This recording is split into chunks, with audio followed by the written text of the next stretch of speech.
Hello, everyone. Welcome back. I am very, very excited today. Hello, Sarah. How are you? I'm good, Is. How about you? I'm very good. I'm very good. I'm really excited today because this is an unusual episode. You might remember, Sarah, we spoke last week together about the keys to leading highly diverse in multicultural teams. We learned a lot from her and from her experience working directly with teams and helping teams overcoming some of the challenges that they can face when you have a lot of diverse people in the team and diverse culture as well. Today is a bit special because we got some feedback and we wanted to take it one step further. This is part two.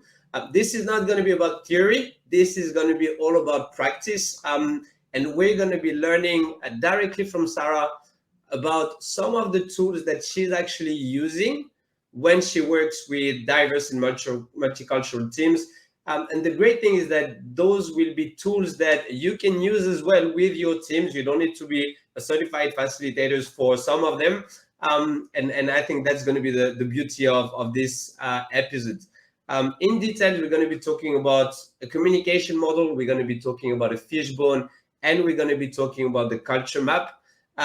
Sarah, without further ado, I'm going to hand over to you and I'm going to share the screen, or you're going to share the screen actually, so that you can tell us a little bit more about those tools. Why do they matter? What are they, and how you can use them with the teams.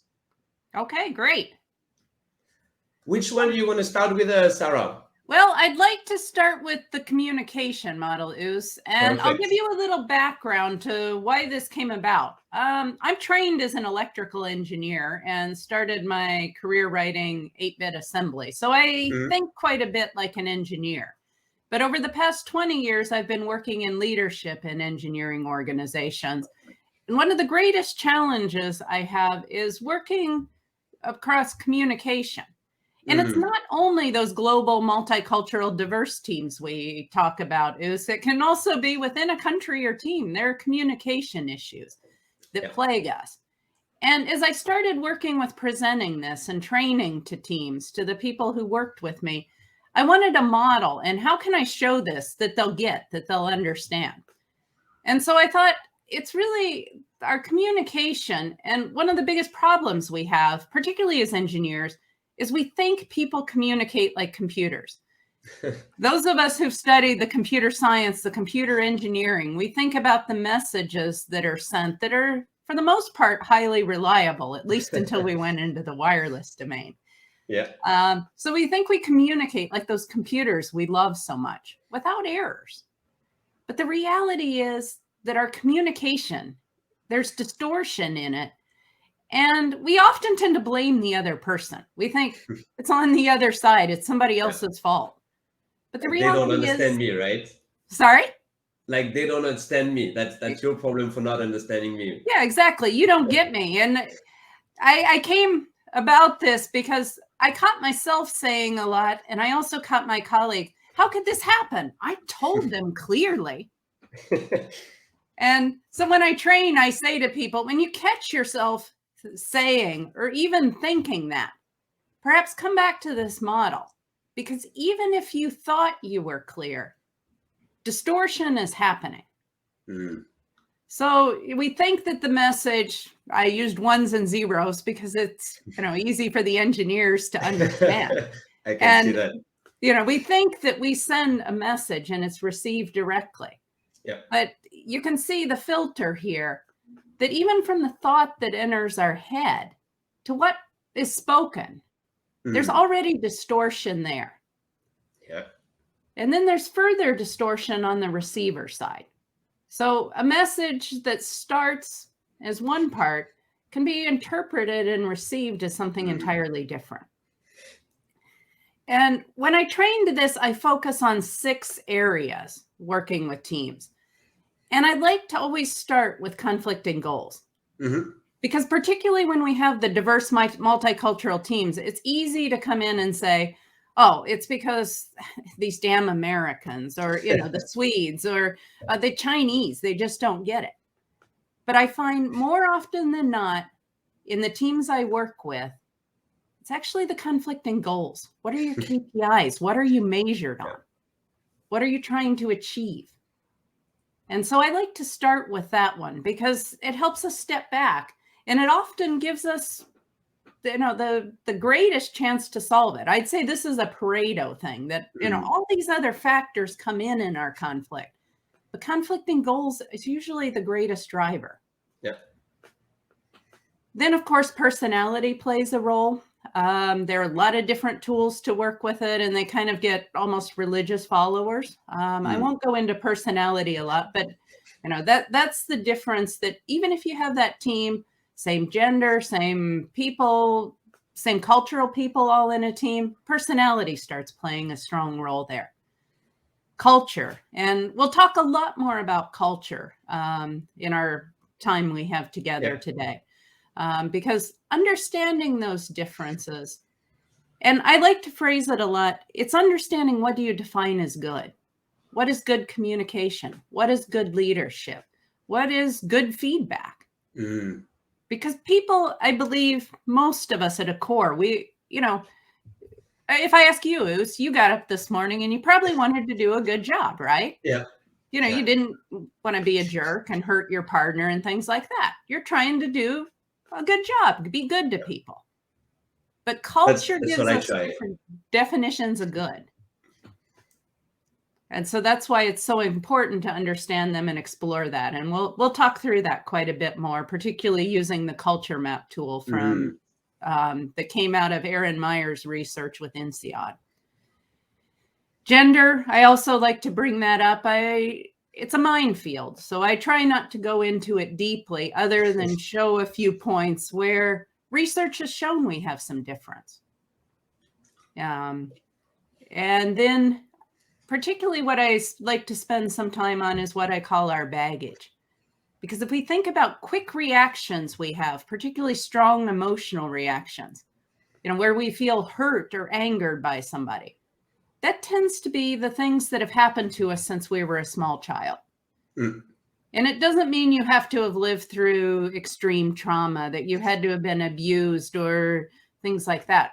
Every person has baggage, no matter how ideal their upbringing is. They have things that trigger a fear response or wanting to protect ourselves. And that gets in our way in communication too. And then language. Are we working in our first language or not? Yeah.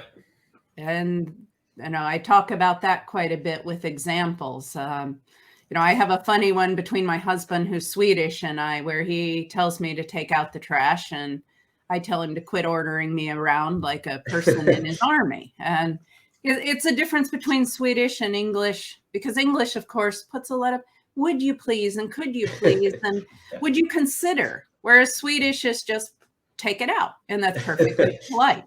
Yeah. So I like to bring language into things too. There are a lot of examples that we have through work where language plays a role. And you can see at the bottom, I have ... because there are a tremendous number of things that give us different interpretations, different understandings that influence those filters. Things like class, education, age, there's just a myriad of things. And in my more advanced classes, we get into what are those? How might those influence us? But I like to keep these 6 in front of groups that I work with, because these are kind of the big ones that hit us in those global diverse teams. Pretty much every day, I would say.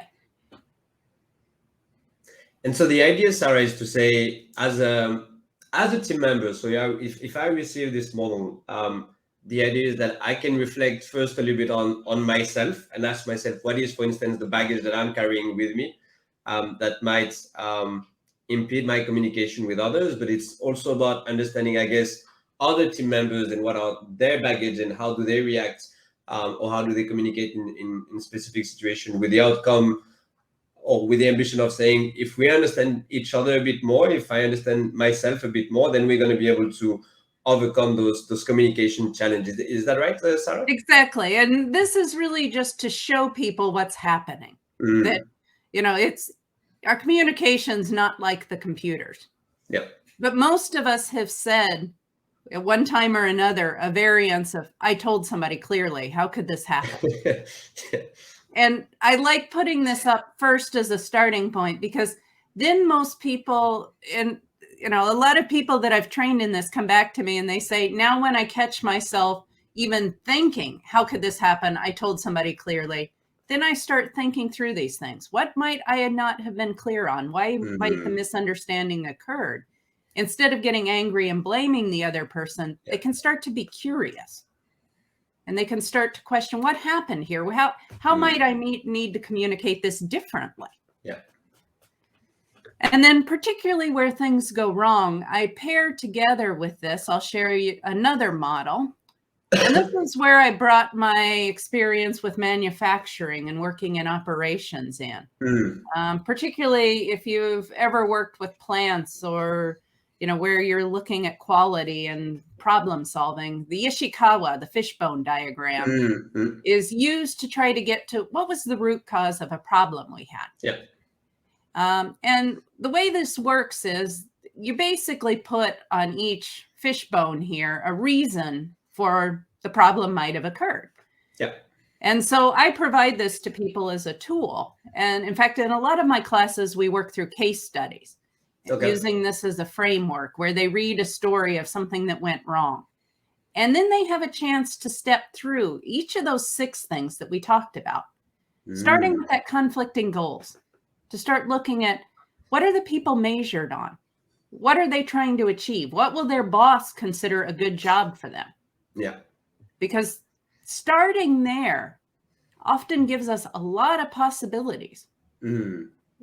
A classic example is like the purchasing organization in a company versus engineering, because purchasing is trying to drive low cost. They're frequently given targets like we need to do a 10% cost down, or when they're selecting suppliers, they want to have the cheapest.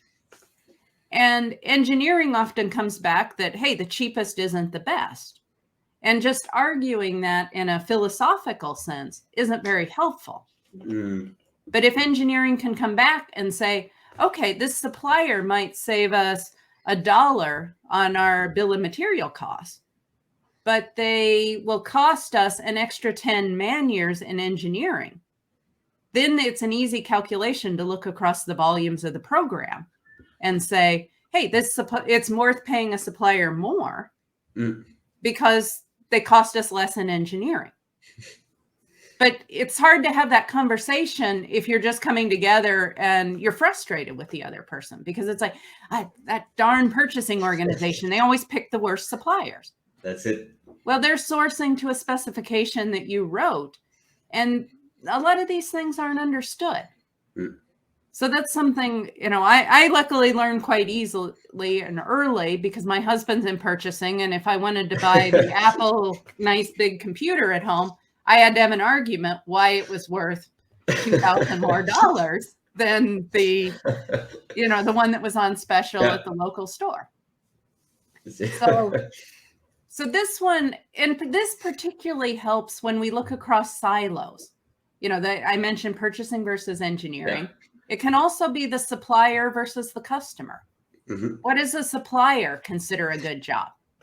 What does a customer consider a good job? Because often that end customer who's using it might get forgotten because, the one hand's trying to jam as much functionality in as possible while the other's trying to deliver something that works. How are those goals in conflict? And when you can get that on the table, when you can recognize what each is trying to achieve, then you can find a solution. Yep. And with the fishbone, then they can step through each of the different steps. And, they're particularly culture and personality. There are different tools that can be used to work with those. I'll take you through culture because when you work with those teams, there are a lot of things that can lead to misunderstandings. And in the next step, we'll look at the culture map and how it can help looking at those differences. But just to start recognizing, one example we had that recently that I worked with is launching a car in the China market. Okay. And we were doing development from Sweden. And Sweden has a lot of focus on, when you launch something, it needs to be very good. The perceived quality needs to be extremely high because they have a lot of memories of, say, Toyota that launched, cars that rusted in Sweden due to the extreme winter conditions in the 80s. And then it was very hard for Toyota to sell in Sweden for another 15, 20 years because of that memory and the problems that existed. So Sweden is very concerned about reliability and long-term with the product. Whereas particularly in the software area, if you look at a China market, quite a few of the customers, they want the latest and greatest thing. If they have to reboot it periodically, well, that's okay because they have a cooler function than their neighbor does. I don't know how many taxis as I've ridden with my Chinese colleagues, we talk about what system do they have in their car and how does it work? And, just sitting there as they show us things, I can see a lot of glitches that in Sweden we consider this is unsaleable. We would not launch a product with this. Yeah. But he's super proud and happy with it because it has the latest, greatest technology that his friends in the taxi driver didn't have. And if we don't talk about those things when we're designing something together, if we don't understand the value of the customer's culture that we're defining for, it's hard to meet that. Yep. But then as soon as we can get that on the table, then we see all kinds of possibilities. Well, how can we meet those goals together? Because, it's the point of companies working together. It isn't to go all to one or all to the other. It's to bring them together. Yeah. But when we don't understand what is it that's valued, what are we trying to achieve? What is defined as good? It's awfully hard to do that. And if I can build on what you're saying, Sarah, and I do relate to a lot of the experience and sharing that you have, especially between different departments. When I reflect back on my own experience, or when I was back working for IKEA, for instance, as head of learning and development, I can also see that happening even within teams or even within two individuals. And the kind of best and worst scenario is the employee going at the end of the year for the performance review with the manager, and coming very excited because I thought I did a great job this year. And the manager going in there thinking that actually I'm really not happy about the performance that this person put into for the past 12 months. And you start and you leave, both of them will leave the meeting extremely frustrated because the starting point, which is the expectation and the alignment of expectation 12 months ago, has not been set right. I had a specific understanding of what I needed to do, and I thought I did great. And you, my manager, you thought that you wanted me to do something else. And because we didn't have enough feedback and communication and check-in throughout the year, that's where you end up in a situation where there can be conflict because of conflicting or misalignment of expectation. Now, I know that a lot of organizations are working with OKR, for instance, and working through 3 months goals. So you have way more check-in. But what I love with this and what you're sharing about the conflicting goals and this fishbone is that it allows for this conversation. And the reality is that when business kicks in and you have so many things to do and hundreds of emails, we can easily forget about all of this. If I'm a manager and I've gone through this and I have it, in my drawer or in my email or in my folder, I can go back to it and just have this awareness of, wait, maybe that's the right time to have a chat with my team, with the other team, with my customer, and just check in. Are we aligned on the same goal? Do we still are we still working together, and do we still share a common goal and common vision of what we want to achieve? So that was just a thought that came to my mind when you were sharing about the conflicting goal and the fishbone. Sarah. And that comes exactly in with a module I teach in my class I call Be Your Best Leader for a Better Team. We have a specific module on expectations because that's one of the key differences when you move into leadership. Is when you're an employee or a team member, you may have expectations on you. But then now as a leader, you've got to manage expectations both directions. You've got to manage the expectations of the people above you. I would argue to the side of you as well, but suddenly below you. And where this really helps and starting to look at the fishbone can be when those expectations weren't clear, when somebody didn't deliver on them, what went wrong? what might be happening here? Might it be a cultural difference? Might it be a gender difference, a personality? Sometimes it can even be our own baggage that, you know, we thought we understood something, but we didn't. And particularly baggage will come in that scenario that you brought up where, you know, you went in thinking you did great and you hear you didn't. You know, and on both sides, there's probably going to be some baggage there because the leader's going to get defensive most likely because they're, you know, they're trying to show that they can do their job. And hey, I told you perfectly clearly. There it comes out again. And we're coming back to the first model that you shared. I thought I told you and you didn't understand. Exactly.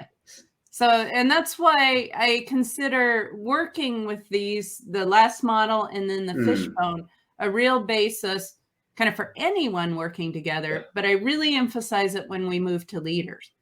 And that brings me into another module I teach in the leadership, where both of these come in so helpfully.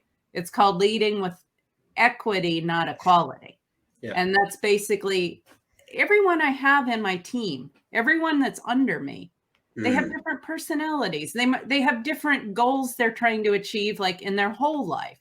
You know, you have some people that their career's everything. They're really go-getters. Whereas other people, they want to do a good job at work, but maybe they're managing an ill parent or they have a young child. And, you know, that might be more important for them in the scope of their life. Now, managing them well, they can still be a great employee and contributor, but you can't expect and treat them the same way you treat that super high achieving career go-getter who has no real responsibilities or obligations outside of work.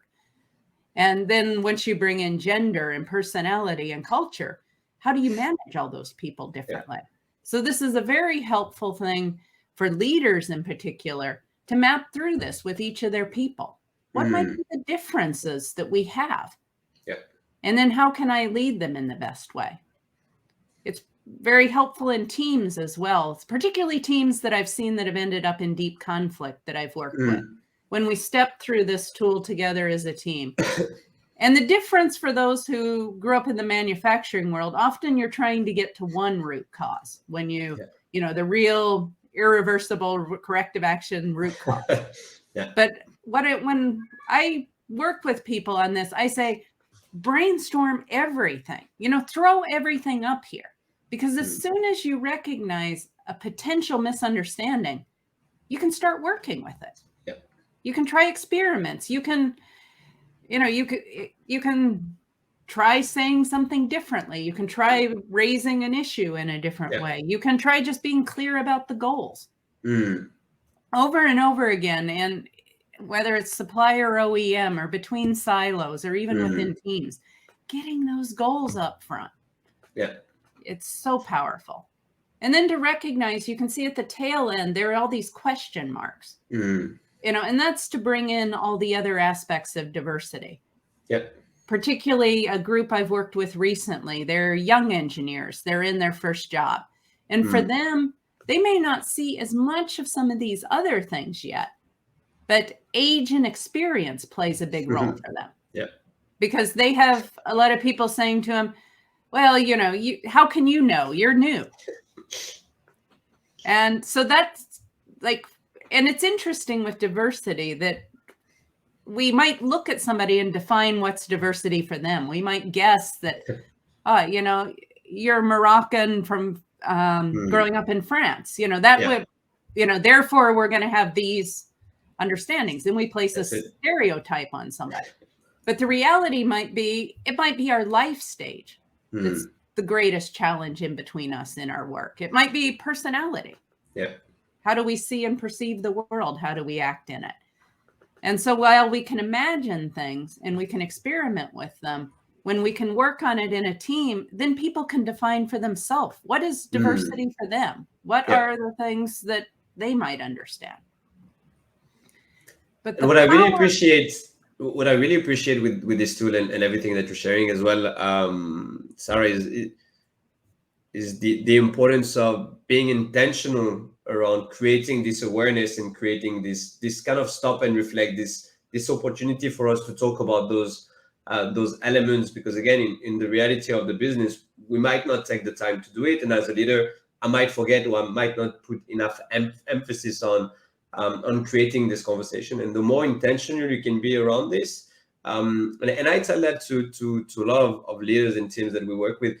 It might feel like you're losing a bit of time talking about this fishbone for a couple of hours, but down the road, a month, 3 months, 6 months, that's actually going to help you save time in the work that you need to do, because of the cohesiveness and the inclusion you'll be able to get, because you understand everyone better, because you get conflicting goals. And that's the kind of direct correlation between the awareness, the stop and reflect, the us creating the safe conversation, and the business impact, being able to make decisions a little bit faster, for instance, within the team as well.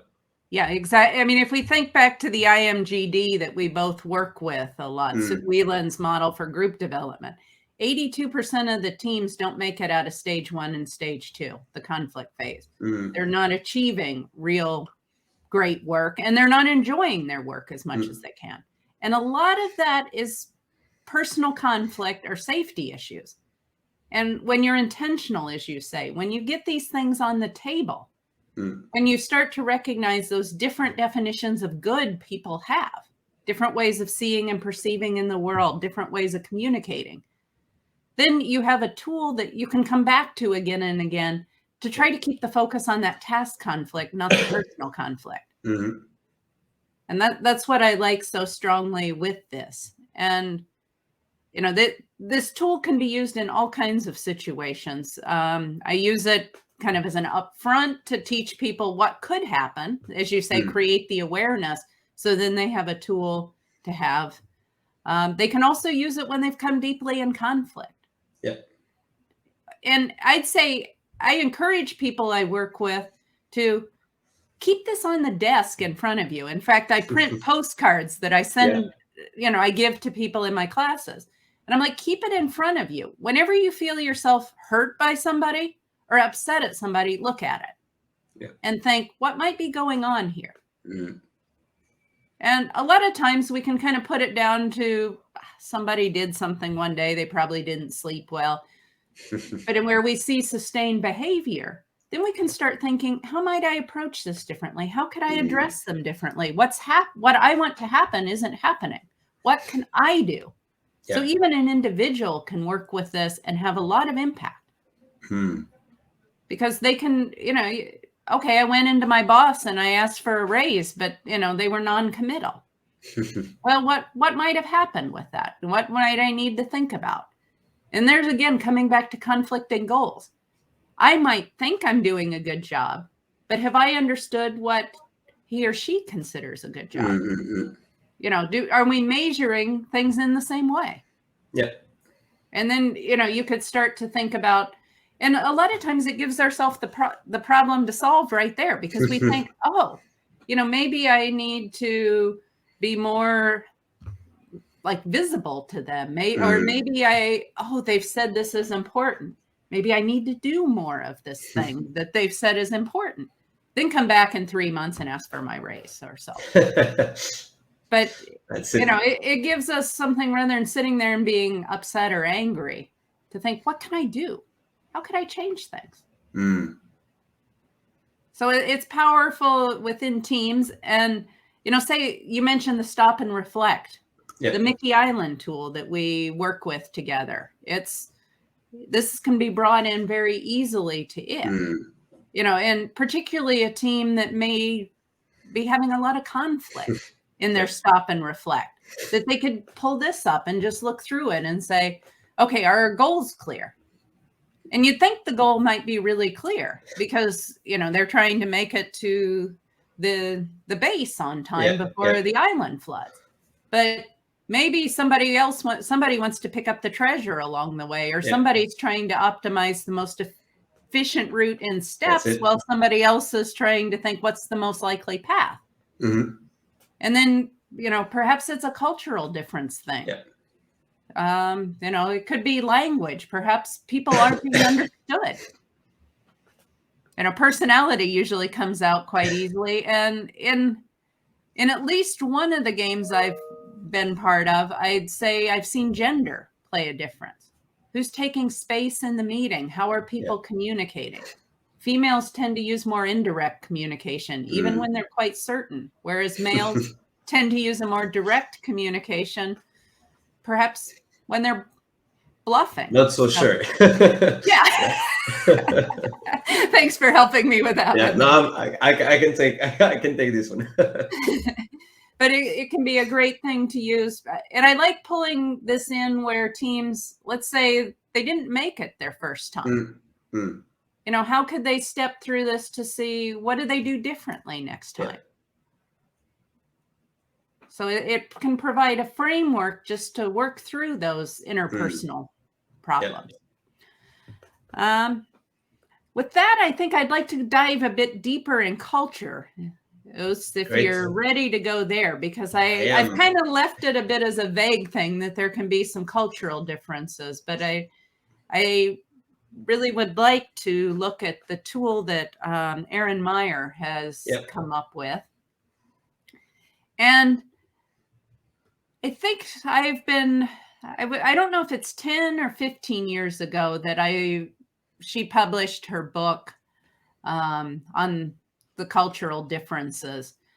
But for me, it really was a defining place in the culture work. And I found that, you know, there are all kinds of models for culture. Hofstede has a good model. It's perhaps a bit more philosophical and a little harder to understand sometimes in a business setting. How does it apply to our business work? Whereas what I think Erin Meyer has done with this is made it very directly applicable to our business world. What are the things that define our cultural differences in business? And this is a tool that would be available to anyone. It's from her webpage, erinmeyer.com. I get an annual subscription to the tool because I use it regularly in my work. But if a team was curious about it and just wanted to know, you can buy a day license or a week license. Okay. Of course, interpreting it, you know, they may want help with it, but just seeing it can be a big understanding in differences. And could I ask you to zoom in a little bit, Sarah, so that we can see the map properly? I think that's beautiful like this. Okay. Yeah, I can't really shift it in a great way. No, like this is perfect. Good. Yeah.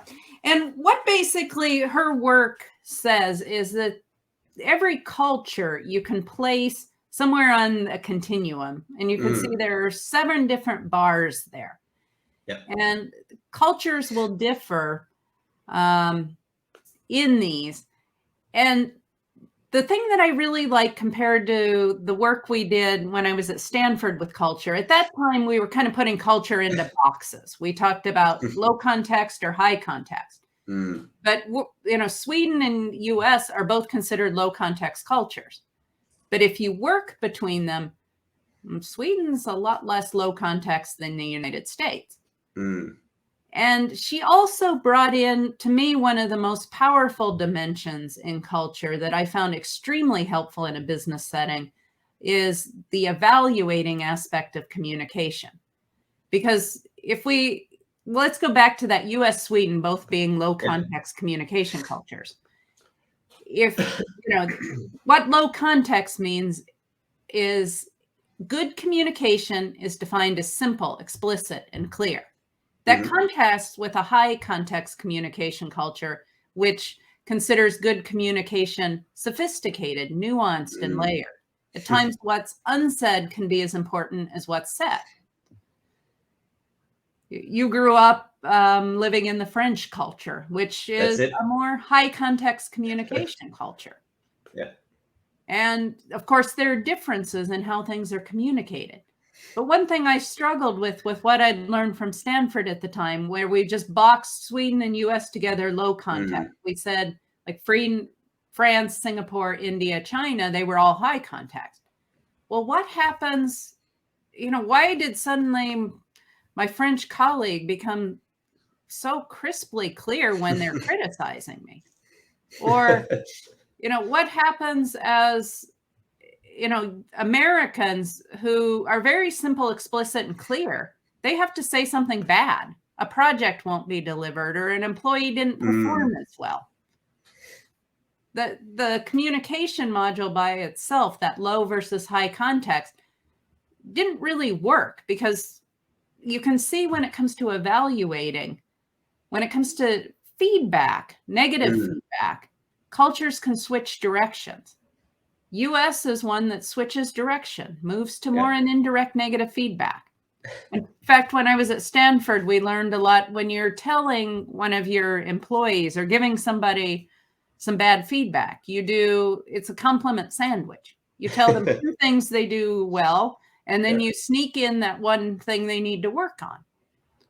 An American gets it, but not necessarily the French person. I can see that, Sarah. Yeah.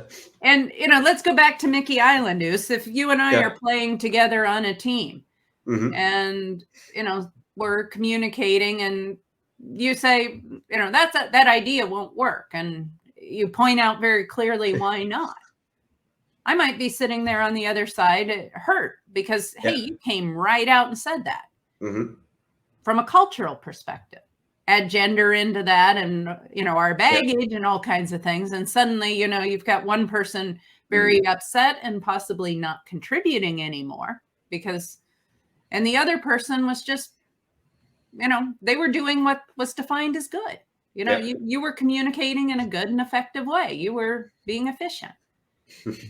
And I find that evaluation is one that allows a lot of the emotional issues to be talked about and worked on between teams.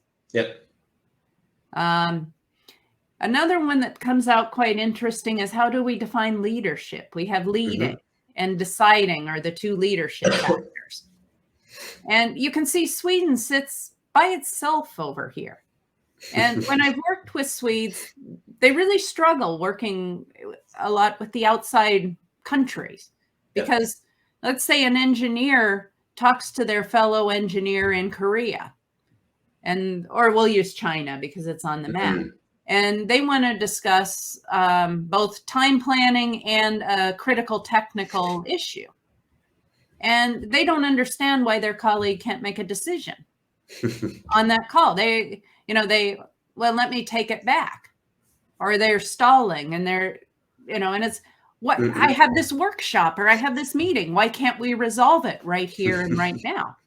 Well, that may be because the person who needs to resolve that and take that decision is 2 or 3 levels up in the organization. And so recognizing the difference we have between leadership styles. This comes a lot back, that discussion of, in your IT role, going into the manager. A lot of expectations on both sides between employees and managers have to do with these 2 factors. For example, in Sweden, if you had a team member, you would expect them to come to you if they had an issue, because you're the same, you're equal. Whereas if you had an employee on your team, perhaps who's Indian or Chinese or from Singapore, they may be waiting for the boss to come to them. And because they don't want to bother somebody higher in a hierarchy. They don't want to take their time. And I've seen that one happen quite a lot when I work between teams with those cultures, that, employees from China and India with the Swedish manager wonder why their manager isn't there and directing them a lot. I have seen that firsthand, working for a Swedish company, IKEA, with Swedish values in Singapore and in the Asian countries as well. And I think it's a beautiful conversation to have as well. And you can start, even if you want to complexify it, put that in perspective to the corporate values, because a company like IKEA might have some Swedish corporate values that are infused in the culture of the organization, and how does that fit within this country mapping tool and the employees, and if it's too far in distortion, what can you do to kind of familiarize people about the values and what is expected from them on a behavioral level? That's a lot of the work that we try to do as well on an organizational level, bridging the gap between the country and the origin of the company and where the people are coming from, and how do you gel everything together. Yeah, and that you bring up a very interesting challenge, because most likely, IKEA in Singapore has, maybe in the beginning, they had some Swedish leadership who helped get it started. But over time, they want Singaporean leadership because they want it to be led and run in the country. Yeah. And then how do you hold the corporate values that might be very different than a country's values? Yeah. And then there's a lot of kind of knowledge and deliberate conversation that needs to happen around this. In fact, when I come in working with a team, particularly a multicultural team, but in general, I usually try to come in and I tell people that, hey, I may be your boss 2 levels up, but I want you to feel you can come talk to me. If there's a problem or things, I want to know. I'm here. My door's open.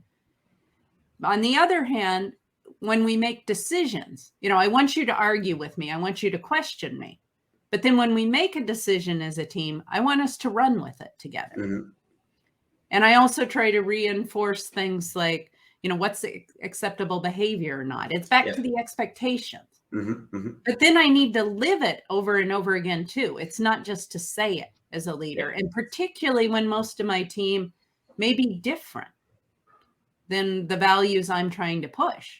Because, if you think somebody's been raised for 25, 30 years, respecting a manager 2 levels up, they're not going to suddenly, because you said it, show up in your office when they have a problem. It might be that you need to go to them a bit more and recognize, just by me saying it isn't going to enable it, but I have to go to them and I have to over time build that relationship. And that brings us to how do we trust people, which is another cultural element. Singapore, India, China, build relationships or trust people by relationships. Whereas Sweden and US, we trust people by what their job is and do they do it well. That gets a lot more complex as you're looking at leaders too, because, you may have an employee that thinks they're doing a great job for you by delivering their items on time. And they're, when you ask about their personal life and things, they clam up because, hey, that's not something you discuss at work. But in many places, the whole person, who they are and what things are outside of work can be far more important than what they deliver. So culture, and what I like with the culture map is it gives us these very clear dimensions that we can talk about and recognize what may be happening. A simple one that gets a lot of teams upset with each other is how do we treat time? The bottom dimension of scheduling. Does a meeting need to start on time? Well, certainly Sweden, US, and Singapore value that a meeting starts on time. Working with China and India, it may be more important to be flexible. And, and both of these are good. And that's what I try to challenge people is particularly when you've grown up in one versus the other and only experienced it, like a lot of Germany is a more linear time even than Sweden. And it can be seen as incompetence that people don't show up to meetings on time. I hear it in Sweden as well. Now, how is that acting in a team if, somebody's viewed as incompetent just because they come from a flexible time culture? Then on the other hand, when plans change, these linear time cultures have a lot harder time responding to it because they've done a lot of planning. And there's fascinating background behind all this that, I could spend 2 hours or 4 hours talking about why this is. And so, but the important things to recognize there are these differences and they impact us. And to use this tool together with the fishbone, like what I do, I encourage teams to even just, thinking about that fishbone leg, that just start stepping through these items in the culture map. Is communication an issue? Might we have had a misunderstanding between a low and high context communication culture where, somebody from China thought it was implied that you should do it, but somebody from the US just didn't get that. Could it be evaluation? Could it be a difference in how we're giving feedback? That one, often just seeing and talking about this parameter frees up a lot of emotion that comes in a team. Because when you add people's baggage, when you add gender differences to this cultural factor, you can end up with, some teams that would get very deeply mired in conflict. But I've seen at least 4 teams that I've worked with that just talking about this and putting it up, they recognize, oh, that's what's happening. Yeah. And then it frees them up from then on, because instead of thinking, hey, this person's really a jerk and mean, that's it. they consider direct negative feedback good. And I'm not used to it. And then it's both sides. And I think this is timely, because we didn't talk about this so much in this episode. I know we spoke about this in the previous one, but I think the challenge of leading highly diverse and multicultural teams is going to grow in the next few years because of the world we are in right now, where you have more and more remote and distributed teams. And because everyone is working from home, then suddenly you start to work even more with people in India and in France and in Sweden and across different time zones. And so having more familiarization with all of those different tools and concepts that you're sharing, whether it's the country mapping tool, whether it's the first one around the communication model, whether it's the fishbone, it helps to kind of create common language and common understanding around all of these different topics, so that all of the teams that either you are part of today or that you're going to be part of in the next 10 years, because you will be working with people coming from different countries and with people coming from different culture, then it helps you kind of get into a high performance zone a little bit faster. And I think that's the beauty of those tools. It's not those tools itself, it's how do you use it. And again, how can you be intentional about creating those conversations with your team members in your organization? Yeah. And it's an important point you make, how timely it is, because another factor, particularly now because of COVID-19, that complicates these issues even more is working virtually, doing a lot more through like email and Slack channels and things. I mean, that type of communication, and even working over like Teams calls or Zoom calls, even if you can look at a person, it's still not the same as sitting in the same room with the person. And without an awareness of these type of things, if your colleague just says in the Slack channel, when you throw out an idea, that's, they say that's a bad idea. You're sitting there on the other side and you're like, what an asshole. This person's a real jerk. And you don't know the person at all. You've only interacted with them over that. You get upset at them. And then the problem we get into is then the biases that we have start coming into play. Because as soon as we label somebody a jerk or an asshole or a bad person, then we see that behavior to confirm it more and more, confirmation bias. And then we discount the things that don't happen. And I've talked to a lot of people that see that's amplified so much more in the virtual teams than it was when we could sit down at a table together and hash something out. Because I think what's been missing as well to build on this, and I've had first-hand experience working with teams as well, is what's missing is, if that happens in a team meeting and we're face-to-face and we're working in the office, most probably I will catch up with you over coffee, over lunch, in 2 days, in 5 days. There's going to be a time where we can talk about it informally in the hallway. By the way, Sarah, what you told me last time, and I'm saying it like this because I'm French, but everyone, depending their culture, might find a way to kind of bring it up and talk about this. If you're working on Zoom, the moment you click the X button and you close the window, very, very little people send an email to say, hey, by the way, Sarah, can we have a coffee, a virtual coffee to talk about what happened just now? That doesn't happen. And so you linger over the feeling that you don't feel valued, heard, appreciated by your team member or by your team manager, and you don't have the opportunity to bring it up. And because all of the meetings now, or most of the meetings in virtual, is all about work. We get in, we talk about work, we end up and we've only talked about work, we don't create this kind of human interaction, this space for us to talk and celebrate and just talk about anything that can be good or bad that happened in the past. And that's a big challenge as well from a virtual communication perspective. Yeah, there's a lot of dehumanization that comes out of virtual work. And unfortunately, then the biases we have cement our opinions of each other much more strongly, which impacts our work.